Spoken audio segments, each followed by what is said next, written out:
अस्सलाम वालेकुम। आज हम ओ लेवल्स बायोलॉजी के फर्स्ट चैप्टर द सेल को ही कंटिन्यू करेंगे। प्रीवियसली सेल में हमने दो टाइप ऑफ सेल्स को डिस्कस किया। हमने एनिमल सेल को डिटेल में देखा, हमने प्लांट सेल को डिटेल में देखा। अब मैं आपके साथ एक ब्लॉक को शेयर करूंगा जिसका नाम है माइक्रो ऑर्गेनिज्म। माइक्रो ऑर्गेनिज्म में हम बैक्टीरियल सेल को डिटेल में डिस्कस करेंगे और हम फंगल सेल को डिटेल में डिस्कस करेंगे। इसके अलावा एक माइक्रोस्कोपिक स्ट्रक्चर को डिटेल में डिस्कस करेंगे जिसका नाम है वायरस। अब आपके माइंड में क्वेश्चन आ रहा होगा कि सर इस कंटेंट में ऐसा क्या खास है और is there any special ingredient in this video. तो जैसा कि आपने कंग फू पांडा में सुना हुआ है, there is no special ingredient, लेकिन I have a special ingredient for you. और वो ये है कि मैं specific type of past paper आपके साथ शेयर करूंगा जो इस कंप्लीट ब्लॉक को कवर अप करेंगे और एग्जामिनर उनमें से इसी तरह के क्वेश्चन पूछता है। अब मैं इस वीडियो को कुछ पार्ट्स में ब्रेक डाउन कर देता हूँ। सबसे पहले हम माइक्रो ऑर्गेनिज्म को स्टडी करेंगे, सेकेंडली हम सोलो क्वेश्चंस के बारे में डिस्कस करेंगे और एट द एंड मैं आपके साथ स्पेशल इंग्रेडिएंट शेयर करूँगा। तो बैक्टीरिया की कुछ कहानी ऐसी है, लेकिन इससे पहले आप वर्टिकल से लैंडस्केप में तो आएँ। तो बैक्टीरियल सेल की कहानी थोड़ी मुख्तलिफ है और उसकी वजह यह है कि ये सेल ही कंप्लीट ऑर्गेनिज्म है। बैक्टीरियल सेल के इंट्रोडक्शन के बारे में बात की जाए तो बैक्टीरियल सेल में कोई ऐसा ऑर्गेनल एग्जिस्ट नहीं करता जो किसी पैकिंग या मेम्ब्रेन में इनक्लोज्ड हो। ऑर्गेनल से मुराद वो माइक्रोस्कोपिक स्ट्रक्चर जो सेल के अंदर एग्जिस्ट करते हैं और एक स्पेसिफिक टास्क प्ले करते हैं। यही फीचर है जो बैक्टीरियल सेल को फंगल सेल से, प्लांट सेल से और एनिमल सेल से डिफ्रेंशिएट करता है। जैसा कि मैंने आपको पहले ही बताया कि ये सेल ही एक ऑर्गेनिज्म है, तो हम ये कह सकते हैं most of the bacteria exist as single cell organism or we can say unicellular organism most of the bacteria। कुछ कॉलोनियल फॉर्म में भी एग्जिस्ट करते हैं। अब आपके माइंड में ये क्वेश्चन आ रहा होगा कि क्या बैक्टीरिया अपना खाना खुद प्रोड्यूस करते हैं या बैक्टीरिया दूसरों पे डिपेंड करते हैं। तो इसका आंसर ये है कि एक स्पेसिफिक टाइप ऑफ बैक्टीरिया अपना खाना खुद बनाती है, मीन्स कि वो फोटोसिंथेसिस कर सकती है और उस स्पेसिफिक टाइप का नाम है साइनोबैक्टीरिया। ज़्यादातर बैक्टीरिया हमारे इकोसिस्टम में डिकम्पोजर्स का रोल प्ले करते हैं। जैसा कि हम जानते हैं कि अल्लाह पाक ने तमाम जानदारों को मिट्टी से बनाया, तो जब एक जानदार लिविंग नहीं रहता तो डिकम्पोजर्स ही उसकी बॉडी को, जो डेड बॉडी होती है, उसको डिकम्पोज करके, उसको ब्रेक डाउन करके कॉम्प्लेक्स मॉलिक्यूल्स को सिंपल मॉलिक्यूल में कन्वर्ट कर देते हैं और वो उन्हीं पे बेसिकली फीड करते हैं और उनको दोबारा पार्ट बना देते हैं सॉइल का। और इसके साथ इसमें सिर्फ बैक्टीरिया का रोल नहीं होता, इसमें फंगी का भी रोल होता है। तो फंगी प्लस बैक्टीरिया हमारे पास इकोसिस्टम में डिकम्पोजर्स का रोल प्ले करते हैं। अल्लाह पाक ने इनकी ये ड्यूटी लगाई है। आपने अक्सर ये बात सुनी है कि जब इंसान को दफनाया जाता है तो उसकी बॉडी को कीड़े मकोड़े खाते हैं, तो बेसिकली वो कीड़े मकोड़े डिकम्पोजर्स ही होते हैं। तो अगर हम चाहते हैं कि हमारी बॉडी को कीड़े मकोड़े ना खाएँ तो हमें अच्छे अमल करने चाहिए ताकि अल्लाह पाक हमारी कब्र को जन्नत का बाग बना दें। अब मैं आपके साथ एक exam syllabus related point share करता हूं जिसमें हमने बैक्टीरियल सेल के उन ऑर्गेनल्स के बारे में, हमें बैक्टीरियल सेल के उन ऑर्गेनल्स को हाईलाइट किया गया जिनके स्ट्रक्चर के बारे में हमें पता होना ज़रूरी है। वो ऑर्गेनल्स हमारे पास हैं ribosome, circular DNA, plasmid, cytoplasm, cell membrane and cell wall. इसमें से हम सब स्ट्रक्चर्स को, इनके स्ट्रक्चर को डिटेल में डिस्कस करेंगे, लेकिन हम साइटोप्लाज्म और सेल मेम्ब्रेन को डिस्कस नहीं करेंगे। उसका रीज़न ये है, cytoplasm and cell membrane in terms of function, in terms of composition is same for all 4 types of cell. इनमें कोई डिफरेंस नहीं होता। तो इसलिए बेहतर है कि हम अपने लिए काम को आसान करें, हम उन स्ट्रक्चर्स को देखें जिनमें डिफरेंस है, उनके फंक्शन में या कॉम्पोजिशन में या उनकी एग्जिस्टेंस में। साइटोप्लाज्म के फंक्शन को मैं रीकैप कर देता हूँ, जो मैं 1 लाइन आपसे शेयर करूंगा। If examiner ask the question regarding the cytoplasm in any cell, ठीक है, you can write that and you will get 1 mark, क्योंकि ऐसे क्वेश्चन ज़्यादातर 1 मार्क के लिए पूछे थे, both for cytoplasm and cell membrane. Cytoplasm एक जेली लाइक मटीरियल है। जितने भी हमारे सेल में रिएक्शन टेक प्लेस करते हैं वो साइटोप्लाज्म ही टेक प्लेस करते हैं, या वो साइटोप्लाज्म में टेक प्लेस करते हैं। साइटोप्लाज्म स्पेस प्रोवाइड करती है ऑर्गेनल को, या वो ऑर्गेनल में टेक प्लेस करते हैं। तो हम ये कह सकते हैं it is a place site of metabolic reaction. आप इसको इस तरह भी याद रख सकते हैं कि cytoplasm is like a coworking space for which provide space to organelles to perform their function properly. Cell membrane के फंक्शन के बारे में बात की जाए तो cell membrane is like a gate pass जो स्पेसिफिक मटेरियल्स को अलाउ करता है कि वो आ सकें और कुछ को अलाउ नहीं करता कि वो नहीं आ सके। अब हमें किस तरह ये चीज़ याद रहेगी कि वो किन सब्सटेंस या किन मॉलिक्यूल्स को अलाउ करता है कि वो आ जाए, किन को नहीं करता। जो न्यूट्रल मॉलिक्यूल्स होते हैं ना, like water molecule we can say oxygen, उनको अलाउ करता है। दोज हैविंग चार्ज उनको अलाउ नहीं करता, लाइक मिनरल लाइन्स, उनको ये अलाउ नहीं करता। इन स्ट्रक्चर के इन ऑर्गेनल्स के सिर्फ स्ट्रक्चर के बारे में नहीं बल्कि हमें इनके फंक्शन के बारे में भी पता होना चाहिए, क्योंकि इनके फंक्शन से रिलेटेड भी एग्जामिनर हमसे क्वेश्चन कर सकता है और ज़्यादातर वो 1 मार्क का होता है। तो सबसे पहले हम स्टार्ट करते हैं राइबोसोम से। मैं यहाँ पे आपके साथ एक चीज़ क्लियर करना चाहता हूँ। राइबोसोम के फंक्शन के हवाले से राइबोसोम का function in 4 types of cell is same, और वो ये है कि ribosome is a protein factory. It is the place where protein synthesis take place. अगर मैं आपको इसका एक थोड़ा सा लाइट टचअप कर दूं कि ये प्रोटीन सिंथेसाइज किस तरह करता है। डीएनए इंस्ट्रक्शन देता है एक मैसेंजर को, वो मैसेंजर इंस्ट्रक्शन कैरी करके लेके आता है राइबोसोम के पास।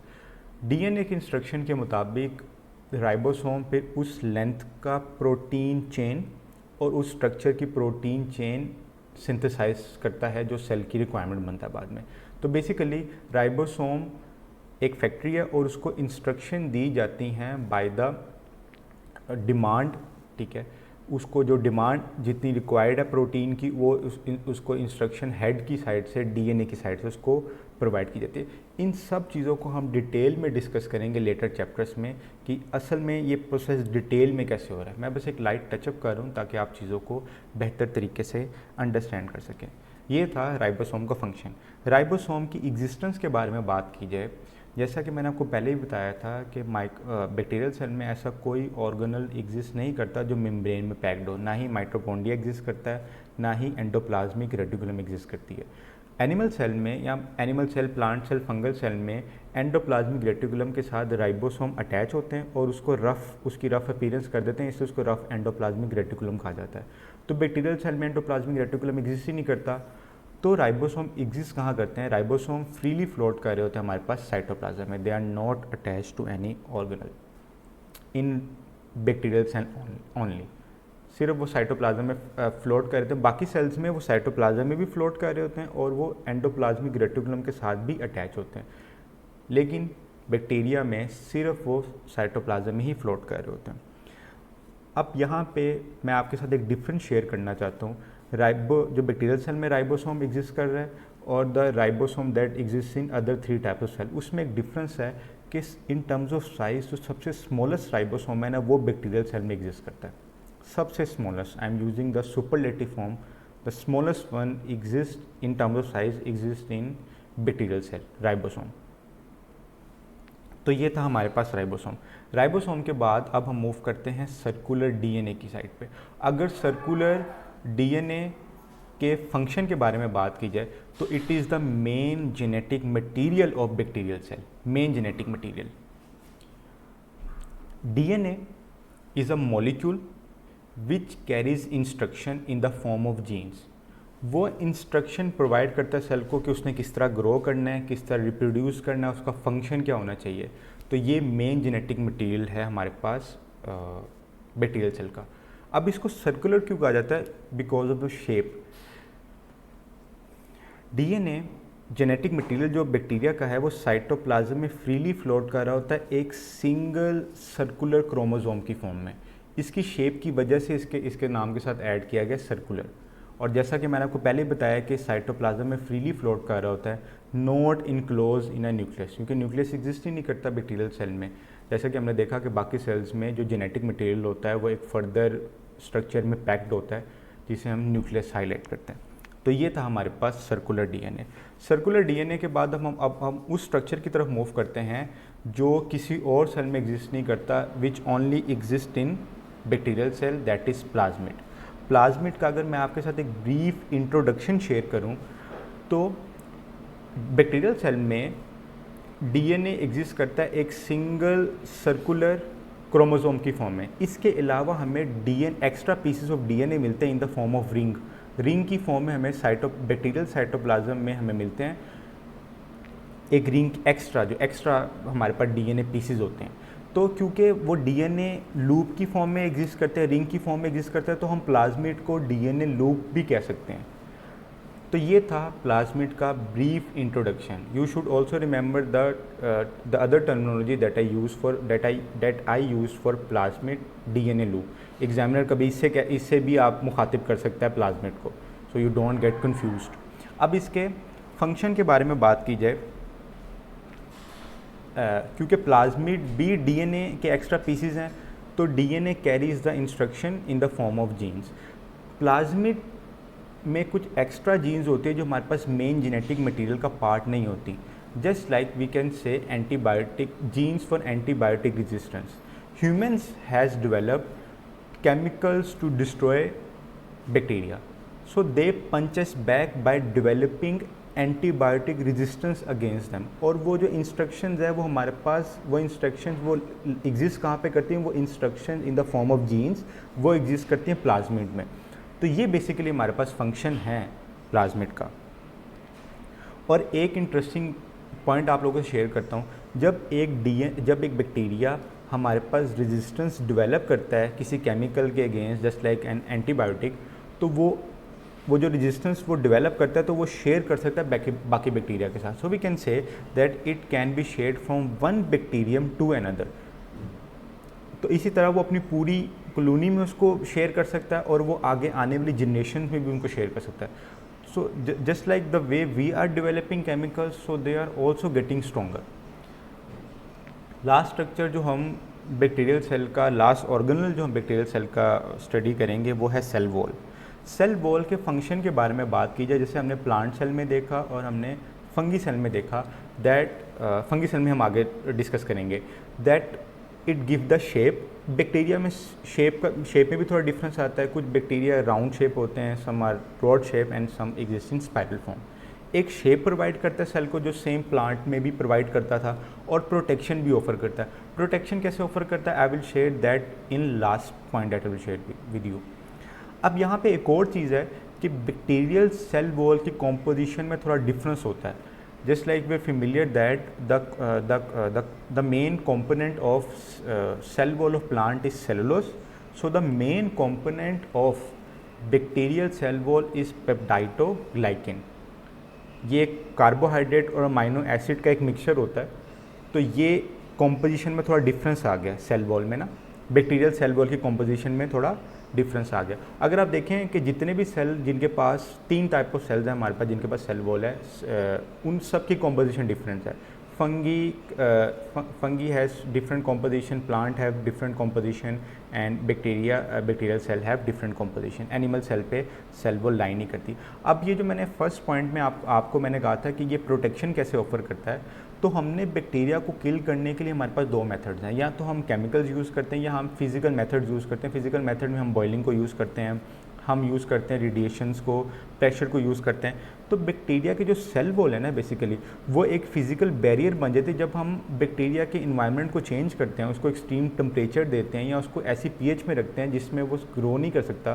तो बेसिकली वहाँ पे आपके पास सेल वॉल ऐसे हार्श, ऐसे डिफ़िकल्ट इन्वायरमेंट में उसको प्रोटेक्ट करता है, उसके इंटरनल कंपोनेंट्स को, जेनेटिक मटेरियल को, उसके जो राइबोसोम्स हैं उन इंटरनल कंपोनेंट्स को वो प्रोटेक्ट करता है। ये थे हमारे पास 4 ऑर्गेनल्स ऑफ बैक्टीरियल सेल जो हमारे सिलेबस में हाईलाइटेड थे और जिसके स्ट्रक्चर और फंक्शन के बारे में हमें पता होना चाहिए। मैंने बार बार उस पॉइंट को हाईलाइट कर दिए जहाँ जो उसके function, so you will right that 1 point and you will get 1 mark. Again ऐसे क्वेश्चन ज़्यादातर हमारे पास एग्जामिनर 1 मार्क क्वेश्चन के लिए पूछता है। अब मैं आपके साथ बैक्टीरियल सेल का एक स्ट्रक्चर डिस्कस करूंगा which is not a organelle. वो बॉडी का एक पार्ट है, लेकिन एग्जामिनर ने अक्सर पास पेपर्स में उससे रिलेटेड क्वेश्चन पूछा हुआ है। और वो मैं जब आपके साथ सोलो बैक्टीरियल सेल का एट द एंड इस स्ट्रक्चर के बाद सोलो क्वेश्चन शेयर करूंगा ना, तो वहाँ पे उसकी डायग्राम भी डिटेल में होगी। तो आपके लिए सर्कुलर डीएनए का भी कंसेप्ट क्लियर हो जाएगा उसकी शेप को देख के, और आपको बैक्टीरियल सेल में फ्लैजिलियम का भी आपको आइडिया हो जाएगा। आपने ये बात हमेशा जहन में रखनी है कि just going through your text book और गोइंग थ्रू नोट्स और watching any ordinary YouTube video will not help you out to achieve that good grades in O levels. उसका रीज़न ये है कि जब आप कंसेप्ट को क्लियर करते हैं तो वो 40, इसका रिलेशन है 40-60। You clear the concept, you have prepared 40%, लेकिन जब तक आप पास पेपर की प्रैक्टिसिंग नहीं करेंगे वो 60% का गैप रहेगा। तो आप नहीं चाहेंगे कि कभी भी आप 40% प्रिपरेशन के साथ आप एग्ज़ाम में अपेयर हों। तो इसलिए मेरी कोशिश ये रहती है कि मैं not just I am focusing on my content, ठीक है, मैं सिर्फ कंटेंट या डिलीवरेंस पे फोकस करने की जगह आपके साथ एग्ज़ाम ट्रिक्स शेयर करूं, आपके साथ एग्जामिनर का माइंडसेट शेयर करूं, और मोर इम्पोर्टेंटली आपको जो आपने कंसेप्ट समझा उसको हम इम्प्लीमेंटेशन करें by giving you pass papers according to that, specific to that topicals आपके साथ शेयर करूं, ताकि आप इम्प्लीमेंटेशन करें और आपका वो 60% का गैप आपका क्लियर हो। तो अब वो जो स्ट्रक्चर जो मैं आपके साथ, जो इसकी बॉडी शेप है जो शेयर करूँगा, इट इज़ फ्लैजिलियम। फ्लैजिलियम के फंक्शन के बारे में बात कीजिए, क्योंकि एग्जामिनर ने 12 इसके फंक्शन के बारे में पूछा गया है। तो बेसिकली एक टेल लाइक स्ट्रक्चर होता है जो बैक्टीरिया को मूवमेंट में काम करता है। You can use that word, movement, swim और लोकोमोशन, तीनों में से कोई आप एक वर्ड यूज़ कर लें, you will right that line and you will get 1 mark. अब इसकी एग्जिस्टेंस के बारे में बात की जाए कि ये क्या हर बैक्टीरिया पे एग्जिस्ट करता है या किसी स्पेसिफिकली एक टाइप ऑफ बैक्टीरिया पे एग्जिस्ट करता है, तो ये हर तरह के बैक्टीरिया पे एग्जिस्ट नहीं करता। और मैं अगेन रिपीट कर दूं that it is not an organelle, it is a body structure. बच्चे से ऑर्गेनल ना समझ लें, मैं दोबारा इसको रिपीट करूं। एट दी एंड अब मैं आपके साथ एक सोलो क्वेश्चन शेयर करता हूं regarding bacterial cell. So they have given us bacterial cell, this is the circular DNA. अब आपको इसकी शेप से आइडिया होगा why it is termed as circular. These are the plasmid, loop की फॉर्म में, रिंग्स की फॉर्म में हमें मिलेगा, और ये जो आपको डॉट्स दिख रहे हैं ये राइबोसोम है, और ये बेसिकली जो आपके पास टेल है ये हमारे पास फ्लैजिला है। So they have asked us 2 of the parts label A, B, C and D in figure 5.7 are involved in the manufacturing of protein। अब हमने ये चीज़ देखनी है कि इसमें से उन्होंने हमसे ये पूछा है कि हम उन 2 पार्ट्स को आइडेंटिफाई करें जो प्रोटीन सिंथेसिस में रोल टेक प्लेस करता है। एक तो आपके माइंड में फ़ौरन से नाम आ गया होगा राइबोसोम का।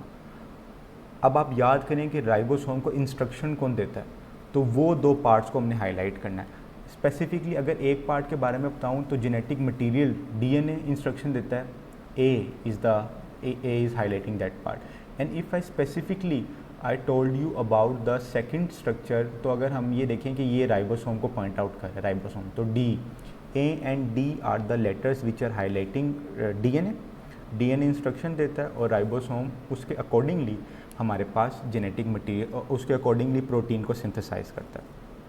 तो letter A is a circular DNA, and उसका रोल क्या है, that it contains the gene for the protein synthesis. वो इंस्ट्रक्शन देता है, जीन का मतलब है इंस्ट्रक्शन कैरी करता है, ठीक है, कि वो प्रोटीन सिंथेसिस के लिए इंस्ट्रक्शन कैरी करता है। और लेटर डी के अगर हम बारे में बात करें वो राइबोसोम है। अब यहाँ पे मैंने रोल को थोड़ा डिफरेंट वर्डिंग यूज़ की है, दैट राइबोसोम को सिंथेसाइज किस तरह किया जाता है। जब हमारा एक चैप्टर है बायोलॉजिकल मॉलिक्यूल्स, उसमें हम देखेंगे कि प्रोटीन के सब यूनिट्स हैं जिन्हें हम अमाइनो एसिड्स कहते हैं, तो उन अमाइनो एसिड्स को आपस में जोड़ता है, ठीक है, उनको एक चेन की फॉर्म में जोड़ता है, और बेसिकली वो जो चेन है उसको हम प्रोटीन कहते हैं। तो अमाइनो एसिड्स को राइबोसोम का काम है कि वो स्मॉलर सब यूनिट्स को जोड़ के एक लार्जर आपके पास एक पॉलीमर बनाता है जिसे हम प्रोटीन। आपने क्वेश्चन देखा तो you should solve it by yourself. अब सेकेंडली इसी का एक आगे हम एक पार्ट शेयर करता हूँ मैं आगे से, suggest why B subtilis has flagella. तो फ्लैजिला उसके पास क्यों है, it is because for locomotion, ठीक है, it is because for movement, जैसे जो मैंने वर्डिंग आप यूज़ की है यहाँ पे, आप उसको एक सेंटेंस फॉर्म में हमारे पास लिख सकते हैं। एक और क्वेश्चन आपके साथ शेयर करूँगा, describe the characteristics of bacteria. Describe the characteristic of bacteria, हमने अब यहाँ पे आपके पास 4 मार्क का क्वेश्चन है, तो हमने 4 खुसूसियात बैक्टीरिया की बतानी है। मैं चाहता हूँ कि आप इस क्वेश्चन को यहाँ पे पोस्ट करें, ठीक है, वीडियो को पोस्ट करें, and you will answer it by yourself for your practicing, and I will share the answers with you. So these are the characteristics that I shared with you, that bacteria, most of the bacteria exist as single cell. They have cell wall which is made up of peptidoglycan. DNA जो होता है हमारे पास cytoplasm में submerge होता है, और हमारे पास एक्स्ट्रा डीएनए लूप्स होते हैं जिन्हें हम प्लाज्मिड कहते हैं। क्योंकि बैक्टीरिया में बैक्टीरियल सेल में कोई न्यूक्लियस नहीं होता, कोई न्यूक्लियर मेम्ब्रेन नहीं होती, और बैक्टीरिया हमारे पास पैरासिटिक भी मोड है उसका। मीन्स ये है कि बैक्टीरिया अपने जिन होस्ट पे वो ग्रो करता है उनको वो डैमेज भी करता है। और सेप्रोफिटिक मोड, जब ये वर्ड्स ना एमएस के हमारे पास हैं, मैंने आपके साथ एग्जैक्ट एमएस शेयर किया है। पैरासिटिक मीन्स ये दे हार्म देयर होस्ट से मुराद ये कि जिस ऑर्गेनिज्म पे ये ग्रो करते हैं, जैसे like on any plant, on humans, उसको हार्म करते हैं। सेप्रोफिटिक का मतलब ये है कि जैसे मैंने आपको पहले बताया कि बैक्टीरिया डिकम्पोजर्स हैं, ये डेड ऑर्गेनिक मैटर पे फीड करते हैं। डेड फीडिंग को हम सेप्रोफिटिक कहते हैं। डेड ऑर्गेनिक मैटर को फीड करके उसको दोबारा सोइल का पार्ट बना देते हैं। ये अल्लाह पाक ने उनकी ड्यूटी लगाई हुई है। तो these are the characteristics of bacteria. इसमें से आप कोई 4 हाईलाइट कर देंगे, you will get 4 marks.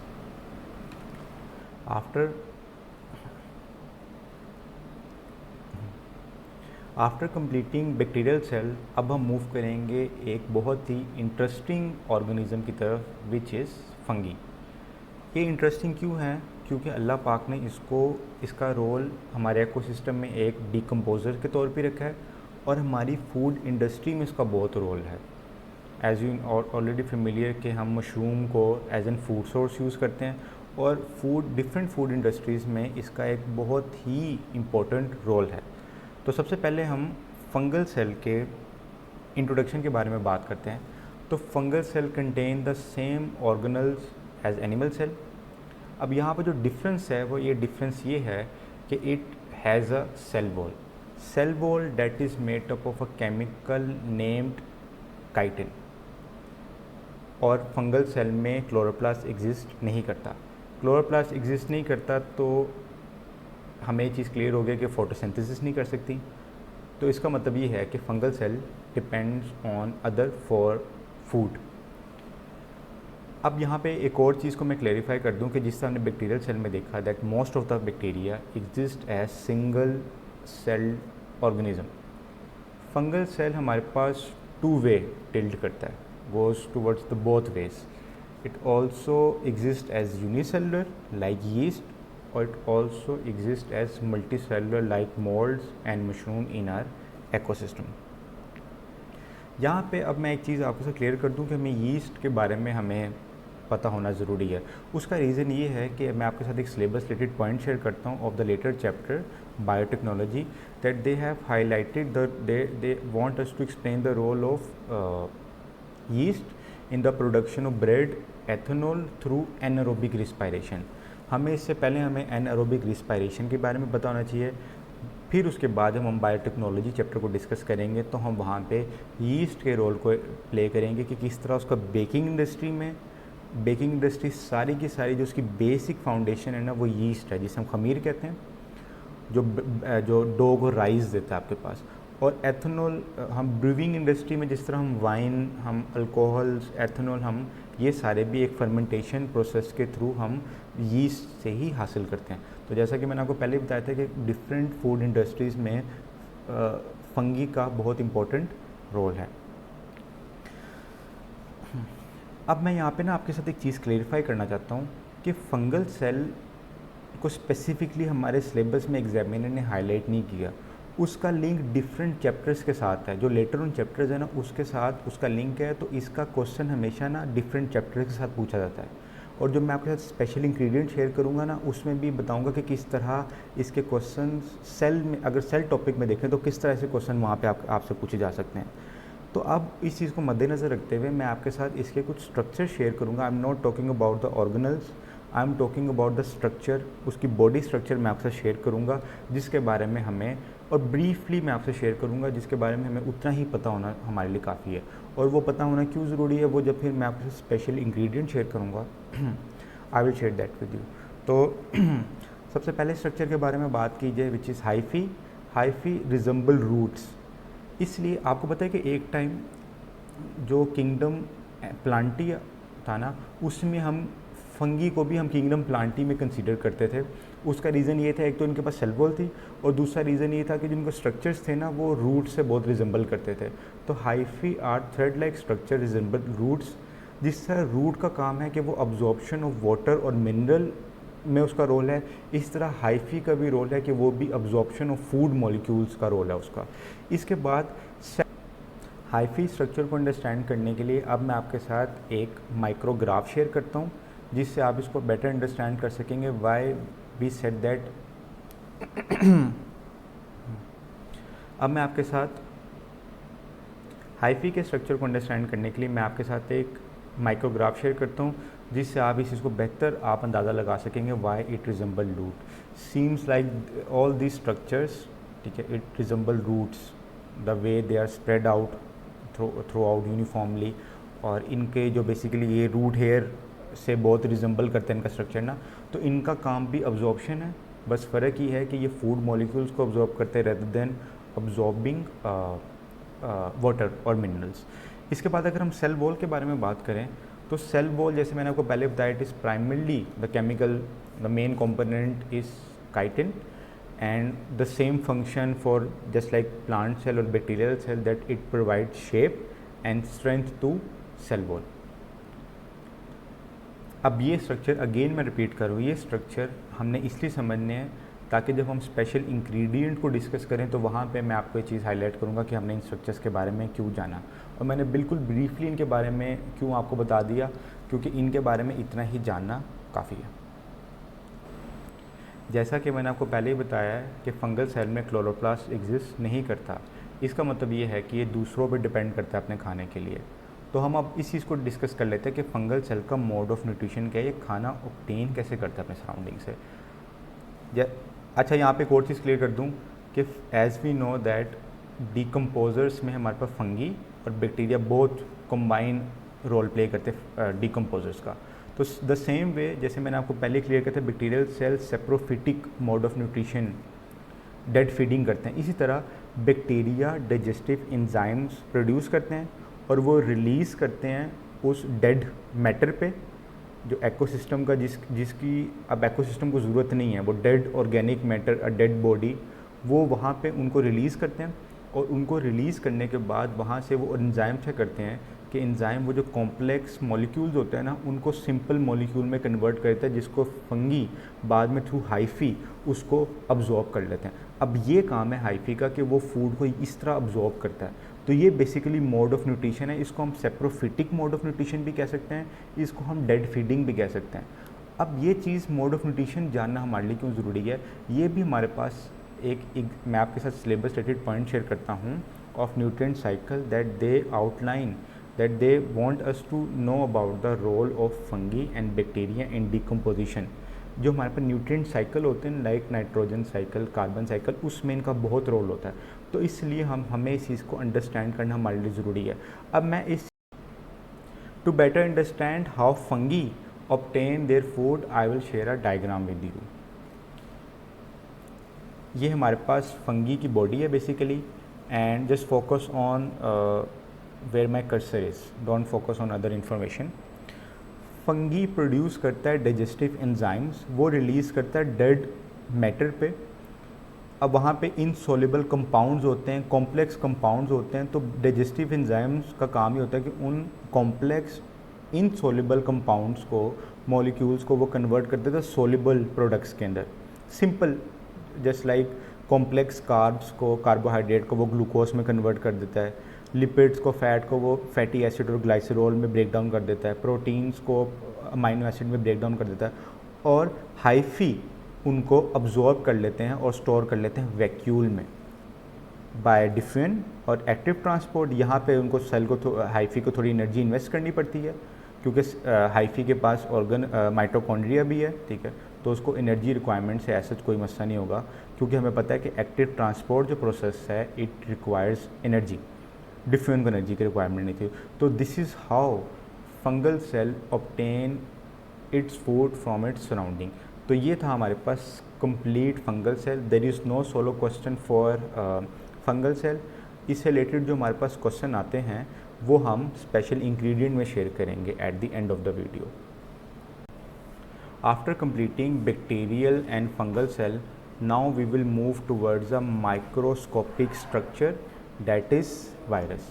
Virus के इंट्रोडक्शन के बारे में बात की जाए तो ये स्ट्रक्चर डिजीज़ कोज करते हैं, हार्म कोज करते हैं ऑर्गेनिज्म को। ये एक पैथोजन का, एक पैरासाइट का रोल प्ले करते हैं। Why I am using the term microscopic structure for the virus. मैं वायरस को सेल क्यों नहीं कह रहा, मैं वायरल सेल क्यों नहीं कह रहा, मैं बार बार एक माइक्रोस्कोपिक स्ट्रक्चर की टर्म क्यों यूज़ कर रहा हूँ वायरस की? उसका रीज़न ये है कि वायरस को 5 किंगडम ऑफ क्लासिफिकेशन में नहीं रखा गया, क्योंकि हमारे पास 5 किंगडम है जिसमें हमने ऑर्गेनिजम्स को क्लासीफाई किया हुआ है, हमने उनको डिवाइड किया हुआ है, लेकिन उसमें से किसी भी किंगडम में हमने वायरस को प्लेस नहीं किया। उसका रीज़न ये है कि वायरस आउटसाइड आ होस्ट सेल, वो लिविंग थिंग से कोई साइन शो ही नहीं करवाता। It doesn't reproduce on it's on, it doesn't do any metabolic reaction, इसकी बॉडी में कोई मेटाबॉलिक रिएक्शन नहीं प्लेस करता। जब ये लिविंग सेल के अंदर चला जाता है, होस्ट सेल के अंदर चला जाता है, तो ये वहाँ पे रिप्रोड्यूस भी करता है, ठीक है, और आपके पास लिविंग के साइन शो करवाता है। तो आउटसाइड द होस्ट सेल ये नॉन लिविंग है, और इनसाइड होस्ट सेल ये लिविंग हो जाता है। तो इसलिए वायरस को ना ही हम लिविंग कंसीडर करते हैं, ना ही नॉन लिविंग कंसीडर करते हैं। ये लिविंग और नॉन लिविंग के ना जो एक बॉर्डर लाइन है ना, उसके बीच में लाई करता है कहीं पे। तो ये चीज़ आपको अंडरस्टैंड करना ज़रूरी। अच्छा, वायरस का जो हमारे पास जो पॉइंट्स हैं एग्जामिनर ने शेयर किए ना, वो क्लासिफिकेशन चैप्टर में शेयर किए हुए हैं। They haven't share the points in cells, लेकिन मैं मुनासिब समझता हूँ कि जब हम 4 टाइप्स ऑफ सेल्स को डिस्कस करें तो साथ ही साथ हम वायरस को भी डिस्कस कर लें, क्योंकि ये भी एक माइक्रोस्कोपिक स्ट्रक्चर ही है, ठीक है, जो इनफैक्ट तो हमें ह्यूमंस को, ऑर्गेनिजम्स को हमें माइक्रोस्कोपिकली सेलुलर लेवल पे ही हमें डैमेज कॉज करता है, कि सेल को ये इन्फेक्ट करता है जाके, सेल को इन्वेड करता है जाके होस्ट सेल को, और वहाँ पे रिप्रोड्यूस करके बाकी सेल्स को भी इन्वेड करता है। इसी तरह एक वायरल इन्फेक्शन ग्रो करता है हमारी बॉडी के अंदर। Same goes with the plant और अदर ऑर्गेनिज्म। अगर इसका एक सिलेबस रिलेटेड पॉइंट मैं आपके साथ एग्जैक्ट वर्डिंग शेयर करूँ, so they want us to know about the structures not the organelles, क्योंकि एक सेल नहीं है, limited to protein code and the genetic material. और हमें ये चीज़ हमने अंडरस्टैंड कर ली that viruses only replicate in living cells, only replicate in living cells. In host cell outside the living cell ये डेड ही कंसिडर किए जाएंगे, क्योंकि ये कोई साइन शो नहीं करवाते आउटसाइड लिविंग सेल। तो स्ट्रक्चर्स की तरफ मूव करते हैं हम। सबसे पहला स्ट्रक्चर प्रोटीन कोड, जिसे हम कैप्सिड भी कहते हैं। मैंने इनके ना ब्रीफली इनको एक्सप्लेन किया ताकि हम चीज़ों को अपने लिए आसान रखें। तो जिस तरह हमारे सेल के इर्द गिर्द एक मेम्ब्रेन होती है जो उसको प्रोटेक्ट करती है, इसी तरह वायरस के स्ट्रक्चर के इर्द गिर्द एक कोड अल्लाह पाक ने रखा हुआ है जो उसको प्रोटेक्ट करता है उसके इनर जेनेटिक मटेरियल को, जो उसका जो मेन जेनेटिक मटेरियल है। It surrounds and protect the genetic material. और अच्छा, ये एक अडॉप्टेशन भी है वायरस की ना, ये चीज़ आपने अंडरस्टैंड करनी। देखें, आपने हमारी plant cell, fungal cell, bacterial cell और एनिमल सेल, इन 4 टाइप्स में हमारे पास सेल मेम्ब्रेन की कॉम्पोजिशन में स्लाइड सा डिफरेंस है। सिर्फ बैक्टीरियल सेल में स्लाइड सा डिफरेंस है। अब सबकी जो सेल मेम्ब्रेन है वो लिपोप्रोटीन बाइलेयर है।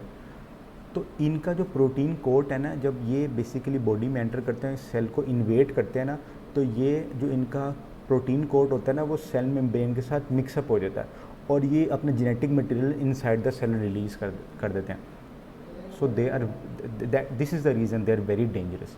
तो they can easily invade cell. ये अपना जेनेटिक मटेरियल ईजीली उसके अंदर, सेल के अंदर एंटर कर देते हैं, और जब जेनेटिक मटेरियल चला गया तो उसी जेनेटिक मटेरियल ने ग्रो करके और वायरस इसको रिप्रोड्यूस करना है, क्योंकि ये जो सेल की मशीनरी होती है ना, सेल का डीएनए, उसको अपने कंट्रोल में ले लेते हैं। जब उनके पास कंट्रोल आ गया, सेल का जो मेन आपके पास आप कह लें हेड है वो आ गया, तो वो जो जिस तरह चाहें सेल को उस तरह उससे काम ले सकते हैं। और वो वही करते हैं, वो अपने आप को रिप्रोड्यूस करते हैं और वो सेल को डिस्ट्रॉय करते हैं और उनको ही डिस्ट्रॉय कर दिया करता था।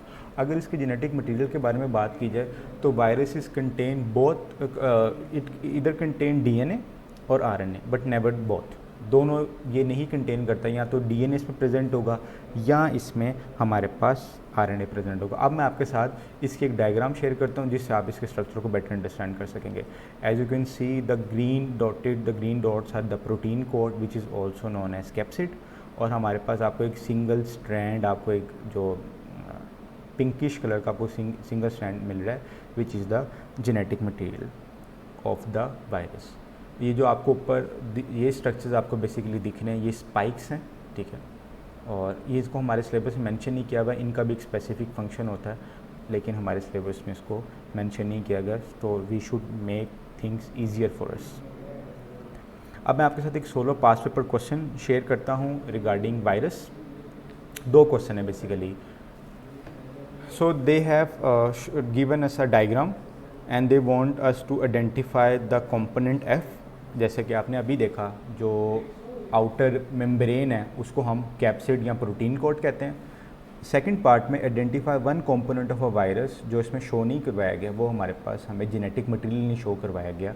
तो बेसिकली ये आप दोनों मेंशन कर देंगे, you will get 1 mark each. इसके बाद मैं आपके साथ एक MCQ शेयर करता हूँ। Which row show the characteristics of viruses. Viruses की खसूसियात कौन सी रो शो करवाती है? तो सबसे हम पहले एक ऑप्शन को चेक करते हैं। ए ऑप्शन को चेक करते हैं कि virus act as a decomposers. नहीं, वायरस डीकम्पोजर्स के तौर पे एक्ट नहीं करते, तो ये जो ए ऑप्शन है ये यहीं पे एक्सक्लूड होगी। Now we will move towards the B. तो yes they act as a decomposers, yes they do not act as a decomposers, तो ये ठीक हो गया। Can only reproduce inside a host cell, yes they can only reproduce inside a host cell. Only seen under an electron microscope. जैसे मैंने आपको बताया microscopic structure है, तो डेफिनेटली माइक्रोस्कोपिक स्ट्रक्चर को देखने के लिए हमें माइक्रोस्कोप भी थोड़ा पावरफुल चाहिए। So yes definitely we can only seen them under an electron microscope. Genetic material surround करता है प्रोटीन कोट, यस कैप्सिड से उसको क्लोज किया जाता है, तो यस। तो ये ऑप्शन बी ऑप्शन मेरे नज़दीक ठीक है। हम बाकी ऑप्शंस को भी देख लेते हैं। सी आप देखें कि इसमें ये वाली ऑप्शन उन्होंने क्रॉस की हुई है, बल्कि ये सही ऑप्शन है। If you move toward the D side, तो ये उन्होंने ऑप्शन को क्रॉस किया हुआ है, that they can only reproduce inside a host cell, और इसको भी क्रॉस किया हुआ है। तो बी हमारे पास ऑप्शन सारी कंडीशंस को सेटिस्फाई कर रहा है, so B is the right answer. So this is the microscopic structure virus for you. Video के स्टार्टिंग में मैंने बात मेंशन की थी that I will share a special ingredient with you, और वो स्पेशल इंग्रेडिएंट ये है, एग्जामिनर एक स्पेसिफिक टाइप ऑफ क्वेश्चन इस टॉपिक से रिलेटेड बच्चों से 12 पूछता है, और वो स्पेसिफिक टाइप है कंपैरिजन की। Examiner want us to compare 2 different type of cells. अब मैं आपके सामने कुछ कंपैरिजन टेबल रखता हूँ, और हम उसके साथ साथ पास पेपर्स को भी सॉल्व करेंगे। तो सबसे पहला कंपैरिजन टेबल हम रखते हैं प्लांट सेल और फंगी सेल के दरमियान। मैंने जब फंगी सेल को डिस्कस कर रहा था, तो मैंने आपको बताया था कि मैं क्यों आपको उन स्ट्रक्चर्स के बारे में बता रहा हूँ, जो मैं आपके साथ eight the end of the video share करूँगा। वो रीज़न यही है कि एग्जामिनर ने एक क्वेश्चन में प्लांट सेल और फंगी सेल का कंपैरिजन पूछा हुआ है। So I have share the table with you. मैंने चीज़ों को ऑलरेडी हमने डिटेल में वहाँ पे पढ़ लिया हुआ है। मुझे नहीं लगता कि यहाँ पे ज़रूरत है कि फर्दर किसी चीज़ को एक्सप्लेन करने की। The only difference that I want to share that plant cell stores starch, क्योंकि प्लांट सेल फोटोसिंथेसिस के कैपेबल होता है, और फंगी सेल ग्लाइकोजन की फॉर्म में स्टोर करता है, जस्ट लाइक एनिमल सेल। क्योंकि फंगी सेल फोटोसिंथेसिस नहीं करता, तो वो ग्लूकोज को ग्लाइकोजन की फॉर्म में वैक्यूल्स में फूड को स्टोर कर लेता है। अब इससे रिलेटेड जो हमारे पास क्वेश्चन था वो ये है कि they want us to differ between palisade cell and fungal hypha. Palisade cell कह दें या प्लांट का ही सेल है बेसिकली। तो अब मैं चाहता हूँ कि आप ये 3 जो डिफरेंसेस हैं इसको खुद आंसर करें, and after pause I will share the exact MS with you. So the MS for this question is कि प्लांट सेल में लार्ज सेंट्रल वैक्यूल होता है, और just like animal cell fungal cell में स्मॉल वैक्यूल्स होते हैं। Plant cell store starch and fungal cell store glycogen. Chlorophyll की absence और प्रेजेंस के बारे में पता है आपको, और आपको ये पता है कि इनकी सेल वॉल जो हैं वो डिफरेंस है। सेलुलोस फॉर प्लांट सेल की जो है वो सेल वॉल वो सेलुलोस से बनती है, and chitin for fungi cell. Now we will move towards the comparison of virus and bacteria. Viral cell is a microscopic structure and bacteria is a single cell organism. So you can see the comparison between them, that virus contain some time contain DNA और some time contain RNA, लेकिन जो DNA का जो genetic material होता है वो circular DNA ही होता है, वो कभी सर्कुलर आरएनए नहीं होगा। वायरस को हम लिविंग या नॉन लिविंग की एक जो बिल्कुल एक बॉर्डर लाइन है ना, उसके दरमियान में इसको रखते हैं, क्योंकि ये आउटसाइड द लिविंग बॉडी ये नॉन लिविंग एक्ट करता है, और inside a host cell inside a living body ये एज एन लिविंग एक्ट करता है। लेकिन हम बैक्टीरिया को देखें तो in both case it is a living micro organism, क्योंकि ये रिप्रोड्यूस भी करता है आउटसाइड अ लिविंग ऑर्गेनिज्म, और ये रिप्रोड्यूस भी करता है, इससे मेटाबॉलिक रिएक्शन भी टेक प्लेस करते हैं। और एक और चीज़ है, बैक्टीरिया की जो आउटर मोस्ट मेम्ब्रेन होती है, सेल वॉल होती है, उससे बाहर भी एक लेयर होती है जिसे हम स्लाइम कैप्सूल कहते हैं, और वायरस पे एक प्रोटीन कोट होता है। अब मैं आपके साथ एक एमसीक्यू शेयर करता हूँ regarding the comparison between virus and bacterial cell. A new organism is discovered. It contains DNA in a cellular structure. Cellular structure से मुराद ये है कि वो कोई सेल ही है जिसके अंदर हमें डीएनए जेनेटिक मटेरियल के तौर पे मिला है। To which group of organism could it belong to and which group could it not belong to. तो हमें पता है कि पहली बात तो ये कि वायरस जो है वो सेलुलर स्ट्रक्चर नहीं है, एक सिर्फ एक माइक्रोस्कोपिक स्ट्रक्चर है। तो ये चीज़ तो कभी भी वायरस में एग्जिस्ट नहीं कर सकती, या तो ये आपके पास फंगी में एग्जिस्ट करेगी, या तो हमारे पास बैक्टीरिया में एग्जिस्ट करेगी। अब हम पहली ऑप्शन की तरफ मूव करते हैं, तो पहली could belong to bacteria, yes it could belong to bacteria but could not belong to bacteria. नहीं, ये बात ठीक नहीं, क्योंकि फंगी में भी जेनेटिक मटेरियल डीएनए ही है। ए ऑप्शन नहीं ठीक। बी में could belong to bacteria, yes it could belong to bacteria, could not belong to virus, क्योंकि वायरस हमारे पास एक सेलुलर स्ट्रक्चर नहीं है। C option will move towards could belong to fungi, yes fungi contain DNA as its genetic material, but bacteria also contain DNA in a cellular structure because bacteria has a cellular structure. bacteria एक cell है। Virus could belong to, virus पे कभी belong नहीं करता, क्योंकि virus एक cellular structure नहीं है, एक सेल नहीं है। Virus is a microscopic structure, जैसे मैंने इसके लिए टर्म बारहा यूज़ की, ये एक सेल नहीं है। कुड बैक्टीरिया तो सेल है, तो बैक्टीरिया डीएनए कंटेन करता है। तो the right answer to this question is B. अब इन कंपैरिजन टेबल के बाद मैं आपके सामने, रेदर देन कंपैरिजन टेबल, मैं आपके सामने क्वेश्चंस रखूँगा। उन क्वेश्चंस को सॉल्व करने के बाद हमें डिफरेंट सेल्स के कंपैरिजन के बारे में हम और बेहतर जान सकेंगे। इस टेबल में they want us to differ between the characteristics of bacteria and fungi, both are decomposers. मैं चाहता हूँ कि आप इस वीडियो को पॉज करें and you have to write 3 differences between them. Now I am gonna share the exact MS with you. Cell wall composition में difference है। बैक्टीरियल सेल के पास न्यूक्लियस नहीं होता, fungi cell has nucleus. Bacterial cell के पास vacuole नहीं होता and fungi cell has vacuole. Vacuole में ही अपना वो फूड स्टोर करता है, फूड और वाटर। तो ये थे 3 differences. You will write this 3 differences and you will get 3 marks. अब एक और क्वेश्चन की तरफ मूव करते हैं। So they want us to compare the structure of a typical virus with a typical animal cell, और हमने जो कंपैरिजन रखना है इसमें हमने 4 पॉइंट्स उनको। अब यहाँ पे एक चीज़ मैं बता दूँ, they want us to compare the structure को कंपेयर करें। क्यों? अब देखें, अब मसला ये कि अगर वो कहते हैं कि अगर वो कहते हैं कि ऑर्गेनल को कंपेयर करें, ऑर्गेनल को कंपेयर करें, तो वायरस में तो कोई ऑर्गेनल एग्जिस्ट ही नहीं करता, उसके तो स्ट्रक्चर ही ना 2 स्ट्रक्चर, एक प्रोटीन कोट है, एक उसका जेनेटिक मटेरियल है। लेकिन एनिमल सेल में तो ऑर्गेनल एग्जिस्ट करते हैं, तो कंपैरिजन पॉसिबल ही नहीं था, इसलिए उन्होंने स्ट्रक्चर को हाईलाइट किया। तो मैं चाहता हूँ अगेन आप इस वीडियो को पॉज करें। अब देखें, ये जो इन्होंने टर्म बोल्ड की है ना, ये कोई रीज़न है इसको बोल्ड करने का, they bold the term structure. So you should focus on this while solving the past papers. Now I am gonna share the exact MS with you. इसमें से आप कोई 4 you can choose that virus is smaller.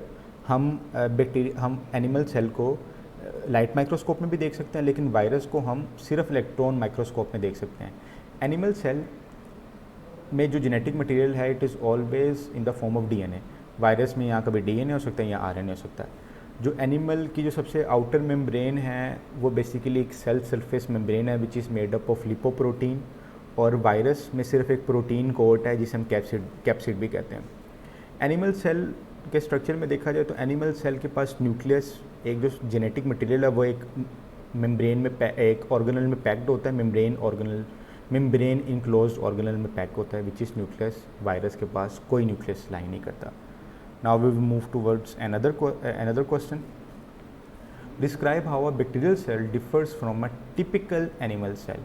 अब यहाँ पे उन्होंने हमें आपके लिए लिमिटाइज नहीं किया कि हमने सिर्फ स्ट्रक्चर को हमने स्ट्रक्चर में डिफरेंस करना है या हम ऑर्गेनल्स में भी डिफरेंस कर सकते हैं, क्योंकि बोथ आर सेल्स और इनमें हमें पता है कि काफ़ी ज़्यादा डिफरेंसेस हैं। 3 मार्क्स का क्वेश्चन है, so we have to write 3 different points. Now I am gonna share the exact MS with you need to pause this video, ठीक है। Now I am gonna share the exact MS with you. Bacterial cell के पास cell wall होती है, animal cell के पास नहीं होती। बैक्टीरियल सेल के पास न्यूक्लियस नहीं होता, एनिमल सेल के पास होता है। मैंने आपको बताया था कि जो प्लाज्मिड एक ऑर्गेनल है वो सिर्फ बैक्टीरियल सेल में एग्जिस्ट करता है और किसी में एग्जिस्ट नहीं करता।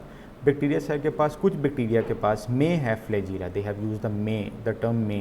कुछ के पास फ्लैजिला होता है, कुछ के पास नहीं होता। Bacterial cell as compare to animal cell size में स्मॉलर होता है। और bacteria have slime capsules. Bacteria के जो सेल वॉल होते हैं ना, उसके बाहर भी एक, उसके इर्द गिर्द एक मेम्ब्रेन, एक पैकिंग होती है, उसे हम स्लाइम कैप्सूल कहते हैं फॉर एक्स्ट्रा प्रोटेक्शन। और ये बेसिकली अटैचमेंट के तौर पे भी काम आती है। बैक्टीरिया में ना कोई माइटोकॉन्ड्रिया होता है और इसका राइबोसोम भी सबसे स्मॉलेस्ट है in all 3 types of cell. Last में मैं आपके साथ 2 MCQ शेयर करूँगा। Which row show some of the features found in. अब इन्होंने 2 सेल्स को और एक स्ट्रक्चर को कंपैरिजन में रख दिया। वो कह रहे हैं कौन से स्ट्रक्चर हैं जो बैक्टीरिया में भी एग्जिस्ट करते हैं, फंगी में भी और वायरसेस में भी। So, मैं चाहता हूँ अगेन आप इस वीडियो को पॉज करें and answer it by yourself. So now we will move towards the first option. Cell membrane जो है वो बैक्टीरिया में भी एग्जिस्ट करती है, फंगी में भी एग्जिस्ट करती है, वो वायरस में एग्जिस्ट नहीं करती। सेल वॉल की बात करें तो बैक्टीरिया में भी एग्जिस्ट, ये ऑप्शन तो सेकंड ऑप्शन हमारे पास ठीक नहीं है, क्योंकि बैक्टीरिया में भी सेल वॉल एग्जिस्ट करती है और वायरस में एग्जिस्ट नहीं करती। न्यूक्लियस बैक्टीरिया में नहीं होता, फंगी में होता है और वायरस में भी नहीं होता। सो प्रोटीन कोड सिर्फ और सिर्फ हमारे पास लाई करता है फंगी में, सिर्फ लाई करता है वायरस में। तो अगर हम देखें तो 1 ऑप्शन ठीक थी और 4th ऑप्शन ठीक थी। So the right answer to that question is D। Cell membrane की सही उन्होंने पोजीशनिंग, सही अकरेंस के बारे में बताया। So does go with the protein coat. The last MCQs that I am going to share with you. Bacteria, fungi and virus are often group together as micro organism. जैसे मैंने आपको video के starting introduction part में बताया था। Which statement about micro organism is correct? All type of micro organism are use to produce antibiotics. नहीं, हम viruses को यूज़ नहीं कर सकते और ना ही हम बैक्टीरिया को यूज़ कर सकते हैं। Bacteria and viruses can only be found inside living cells. नहीं, bacteria outside the living cells भी एग्जिस्ट करते हैं। C decomposition is brought about by bacteria and fungi only. Yes, this is correct. जैसे मैंने आपको बताया कि role of जो डिकम्पोजिशन होता है वो बैक्टीरिया और फंगी ही प्ले करते हैं हमारे इन्वायरमेंट में। All micro organism contain DNA but not in a nucleus. नहीं, फंगी जो है बेसिकली वो आपके पास DNA, उसका DNA न्यूक्लियस में इनक्लोज होता है। So the right option is C। तो ये थी हमारे पास complete video of micro organism regarding their structures, solved past paper question and special ingredient for you. In case if you have any question you can ask this in comment section. कोई question जो आपको तंग कर रहा है, जो past paper question, you can share that in comment section the paper code of that question. I will gonna make a special video for you. और जो टॉपिक्स आपको डिफ़िकल्टी करते हैं आप उन टॉपिक्स को भी मेंशन कर सकते हैं। I am working and divert my focus directly towards that specific topic जो आपको डिस्टर्ब करें। जज़ाकल्लाह, प्रोफेसर लेकिन।